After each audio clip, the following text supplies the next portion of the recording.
अस्सलाम वालेकुम dear student. बेटा अभी हम सॉल्व करेंगे चैप्टर नंबर 20 के प्रॉब्लम नंबर 3 और 4। तो प्रॉब्लम 3 के स्टेटमेंट में कहता है how long will it take for 25% of C14 atoms in a sample of C14 to decay. इसके कहने का मतलब ये है बेटा कि कहता है कि एक हमारे पास C14 एटम का सैंपल है। उस C14 के सैंपल की जो 25% डिके है वो कितने टाइम में होगी।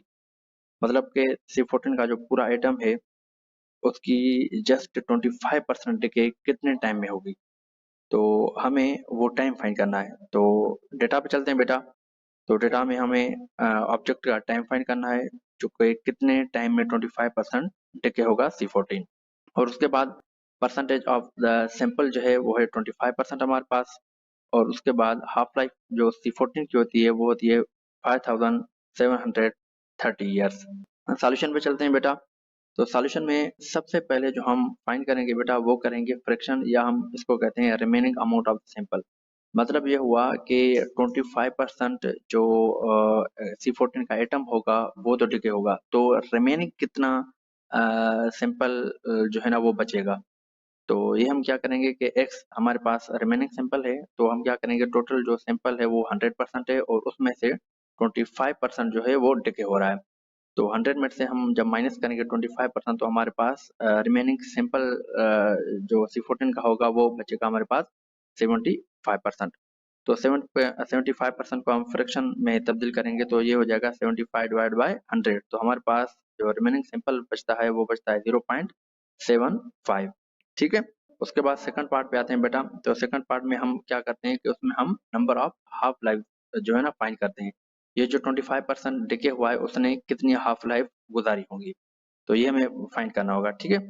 तो उसके लिए हम क्या करते हैं, हमारे पास फार्मूला होता है बेटा x is equal to 1/2 whole power by n। ठीक है। तो हमने x जो पहले हमने फाइंड की थी वो लिखेंगे, तो ये हो जाएगा 0.75 और उसके बाद 1/2 होल पावर बाय n हमारा सेम रहा। ठीक है। अब उसके बाद क्या करेंगे बेटा कि इन दोनों साइड में हम जो है ना वो लॉग जो है ना वो मल्टीप्लाई करेंगे, तो taking log on both side. ठीक है। तो ये हमने दोनों साइड लॉग लगा दिया। अब देखें बेटा कि यहाँ एक आइडेंटिटी हम जो यूज करेंगे लॉग की, तो वो होती है लॉग ए पावर एन। ये बराबर होता है एन लॉग ए। ठीक है। तो यहाँ हम देखें बेटा कि ये हमने आइडेंटिटी लगा दी।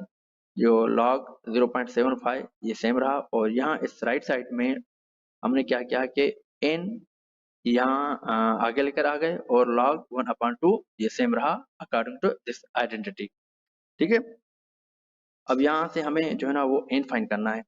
तो n किस तरीके से फाइंड करेंगे बेटा, देखें कि सबसे पहले हम log 0.75 और log 1/2 का वैल्यू जो है ना वो फाइंड करेंगे। तो अगर आप log 0.75 का वैल्यू देखेंगे बेटा तो वो हो जाएगा -0.1249, और log 1/2 का वैल्यू होता है -0.3010। तो अब उसके बाद क्या करेंगे, हम n फाइंड करेंगे, तो ये 0.3010 डिवाइड में चला जाएगा बेटा इस तरीके से। तो ये हो जाएगा n is equal to -0.1249 divide by 0.3010। ठीक है। तो यहाँ देखें कि ऊपर भी माइनस है और नीचे भी माइनस है बेटा, तो ये दोनों ही माइनस आपस में कैंसिल आउट हो जाएंगी। तो और उसके बाद जब हम इन दोनों को आपस में डिवाइड कर देंगे तो हमारे पास आंसर आ जाएगा 0.415। तो इसका मतलब ये हुआ कि बेटा ये जो 25% डिके हो रहा है सैंपल C14 का, तो वो एक भी हाफ लाइफ प्रॉपर तरीके से नहीं गुजारा। ठीक है। तो ये इतनी हाफ लाइफ गुजार रहा है। ठीक है। अब उसके बाद थर्ड पॉइंट पे आते हैं बेटा।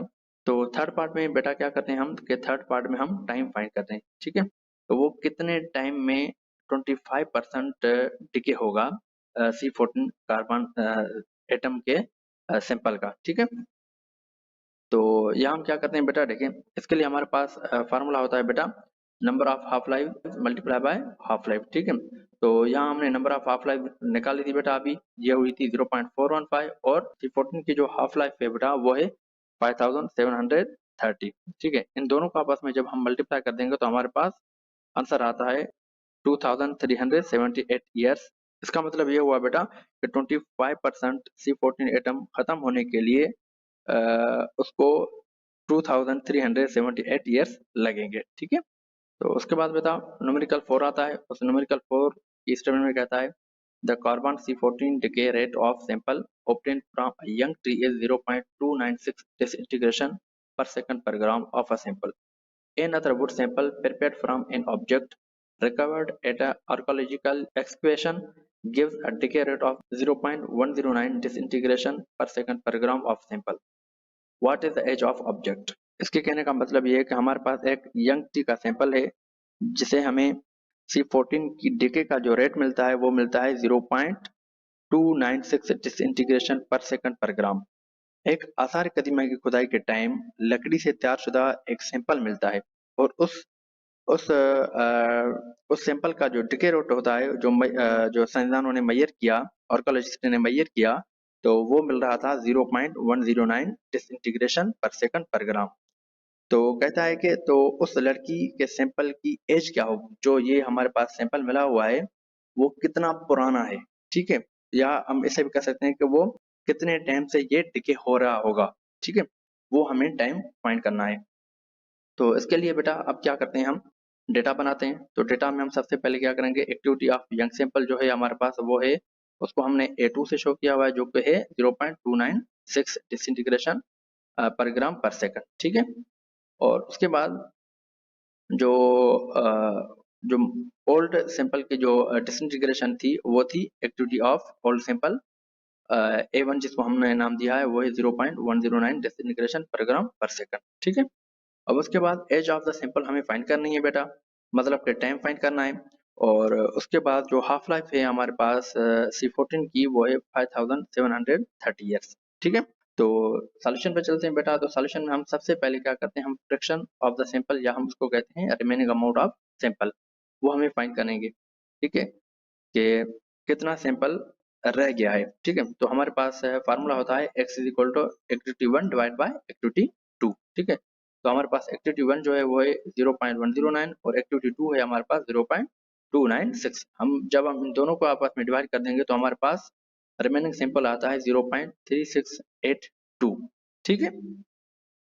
तो उसके बाद बेटा हम क्या करते हैं कि हम सेकंड पार्ट में number of half life find करते हैं, ठीक है। तो नंबर ऑफ हाफ लाइफ के लिए हमारे पास फार्मूला होता है x is equal to 1/2 whole power by n, ठीक है। तो फ्रैक्शन हमने फाइंड किया हुआ था बेटा, जो था हमारे पास 0.3682 और 1/2 होल पावर बाय n हमारा सेम रहा। अब हम क्या करेंगे कि लॉग ऑन बोथ साइड कर देंगे बेटा इन दोनों के। तो ये taking log on both side, तो ये हो जाएगा log 0.3682 is equal to log 1/2 whole power by n। यहाँ पे हम सेम तरीका यूज करेंगे बेटा, यहाँ भी हम log की आइडेंटिटी यूज करेंगे। तो log की आइडेंटिटी है हमारे पास log a power by n is equal to n log a, ठीक है। तो ये हमारे पास log 0.3682 ये हमारे पास सेम रहेगा और उसके बाद log 1/2 n जो है वो हमारे पास n जो है वो आगे आ जाएगा और log 1/2 हमारे पास सेम रहेगा, ठीक है। अब उसके बाद क्या करते हैं कि log 0.3682 का जो वैल्यू होता है बेटा वो होता है 0.4339 और log 1/2 का जो वैल्यू होता है वो होता है -0.3010, ठीक है। यहाँ से हम n फाइंड करेंगे बेटा, तो ये इस तरीके से हो जाएगा n is equal to -0.4339 divide by -0.3010। तो यहाँ माइनस आपस में कैंसिल हो जाएगी बेटा। जब हम 0.4339 को डिवाइड कर देंगे 0.3010 से तो हमारे पास आंसर आ जाएगा 1.441, ठीक है बेटा। तो इसका मतलब ये हुआ बेटा कोई जो हमारे पास पुराना सैंपल था उसने अभी तक 1.441 हाफ लाइफ गुजार चुका है, ठीक है। अब उसके बाद हम उस ऑब्जेक्ट की एज या हम उसको बोलेंगे उसका टाइम फाइंड करेंगे, ठीक है बेटा। तो एज ऑफ द ऑब्जेक्ट के लिए हमारे पास फार्मूला होता है time is equal to number of half life multiply by C14 की हाफ लाइफ, ठीक है। तो यहाँ हमने ऑलरेडी फाइंड किया हुआ है बेटा 1.44 जो कि नंबर ऑफ हाफ लाइफ है और उसके बाद कार्बन की जो हाफ लाइफ होती है वो है 5730। जब हम इन दोनों को आपस में मल्टीप्लाई कर देंगे बेटा तो हमारे पास टाइम आ जाएगा 8258 ईयर्स। इसका मतलब ये हुआ बेटा कि जो आर्कोलॉजिस्ट को एक लकड़ी का पुराना सैंपल मिला था और उसने जब उनकी इंटीग्रेशन की थी तो इंटीग्रेशन उनकी मिली थी उनको 0.109, तो वो जो सैंपल था वो 8258 साल पुराना था, ठीक है बेटा। यही अभी क्वेश्चन नंबर 4 का जो हमारे पास आंसर आ गया। ठीक है, आई होप कि आप लोगों को ये दोनों ही न्यूमेरिकल समझ में आए होंगे बेटा। अगर समझ में आए हैं तो इस चैनल को सब्सक्राइब करें और दोस्तों के साथ शेयर भी जरूर कर दिएगा। Thanks a lot.